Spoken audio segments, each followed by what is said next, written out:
halkaana ganacsatadii alaabtooda saylac iman jirtay ay ku xaniman tahay xadka u dhaxeeya Djibouti iyo Somaliland. xildhibaan waxaa jirta deegaanada gobolka saaxil bariishadii ku yaalay dhawaan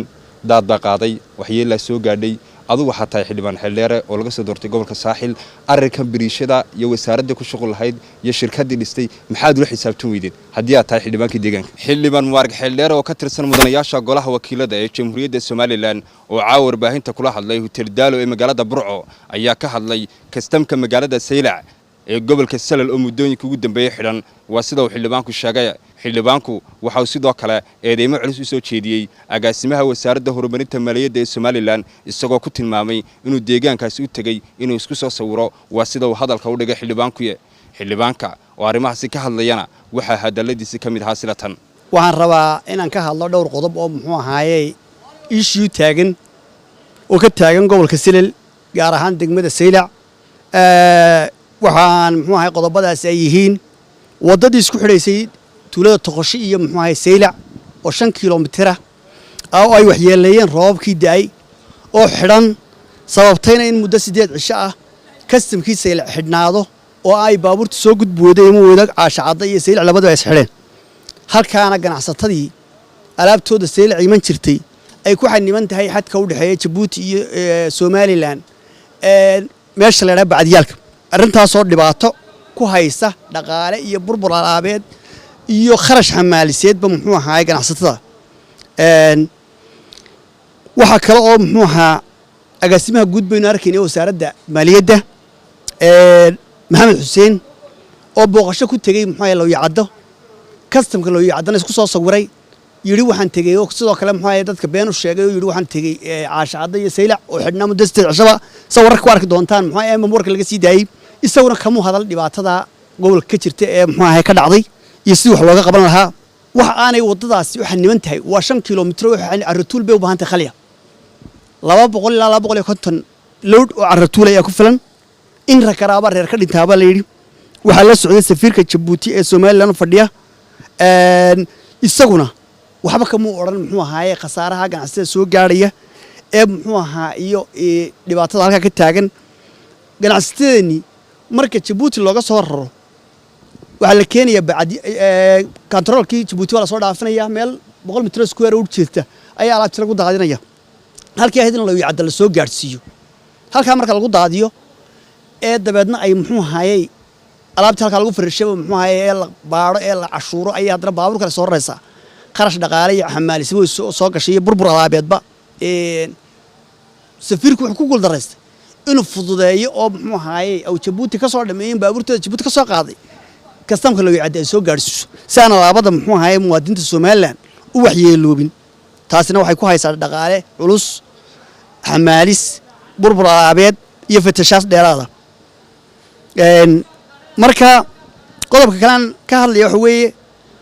waxaan arkay maamulka gobolka Salal iyo degmada Saylac oo iyaguna muxuu ahaay shaqo ka wada wadada xaniban sida ku arki doontaan sawirada laakiin aan ku filayn waxayna ahayd runtii inay ka hadlaan oo qayladaan diraan oo sidii dadka lagu gurman lahaa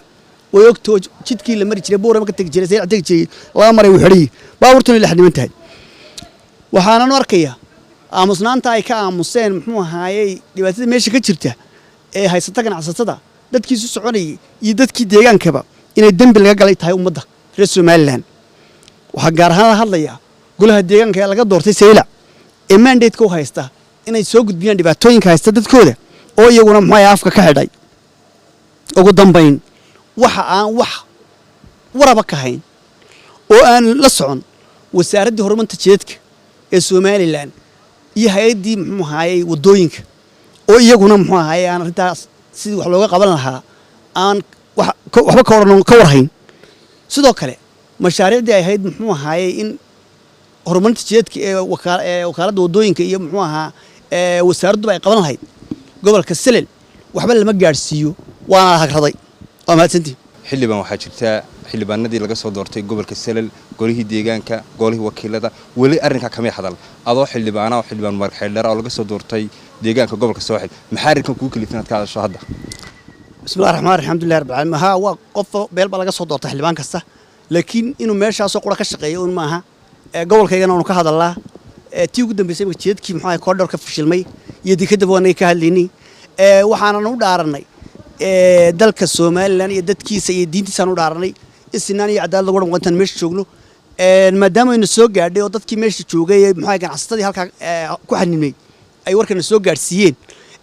iyo dadkii deegaankuba inaanu hadal xaq baan u leenahay la sugimayno maxay kuwa ka soo baxay gobolka Awdal xildhibaan waxaa jirta deegaanada gobolka saaxil bariishadii ku yaalay dhawaan daad baa qaaday waxyeelaa soo gaadhay adigu waxaa tahay xildhibaan xildheere oo laga soo doortay gobolka saaxil arrinkan bariishada iyo wasaaradda ku shaqo lahayd iyo shirkaddii dhistay maxaad ula xisaabtan weydeen haddii aad tahay xildhibaankii deegaanka horena uga hadlo anigu muxuu ahay intii aanay xitaa burburinba muxuu ahaa waraysi bixiyey shalay tana waxaa ka hadlayay guddigii dabagalka iyo ilaalinta hantida qaranka oo tegaybo muxuu ahay sidaa daawanayseen soo booqday soo qiimeeyey injineer rakaxaystay waxaa jira guddigii muxuu ahay wadana hawlaha guud ee golaha wakiilada oo iyaguna hore u tegay imikana tegi doona oo report ka soo saari doona marka waxaan sugaynaa muxuu ahay farfool banaqday muxuu ahay shaqada siday labada guddiba ay uga soo qaadan lahayn anigu guddiga dabagalka kamid ahay shalay laakiin hawl kale halkan gobolka way mid marka ka hor dhici maayo muxuu ahay waa la ogyahay dhibaatada iyo fashilka ku dhacay mashaariicdii Imaaraadka ee muxuu ahay Dibowal xildhibaan deegaanada gobolka Togdheer dhawaan degmada Taalabuur ka tirsan gobolka Togdheer daadada ku soo rogmaday magaalada waa laga qaxay waxyeelo naf iyo maalba u geystay arrinka taagan maxaad xukuumadda uga hadli weyday haddaad maanta timi gobolka Togdheer waa joogto bismillaahir rahmaanir rahiim alxamdulillaah rabbil caalamiin de kulli xildhibaanadii golaha wakiilada ee halkan ka doortay baan u baa jooga baan filayaa caawa marka waa tagaynaa oo ku kurgaleynaa muxuu ahaa waan la hadlaynaa telefoonada dad baan haynaa xildhibaankii deegaanka ka soo jeeday Jamaal Ali Aadan Jamaal Jaana hore uga hadlay anna waan ku kurgali doonaa inta halkan jooga haday u kaliftay inaan tagana iyadii meelo kale ba muxuu ahaa gobolka mid oo soo mari doona waxaan eegi doonaa sida lagu gurmaday dadka naf iyo maalba ku khasaaroobay degmada ay Beledhig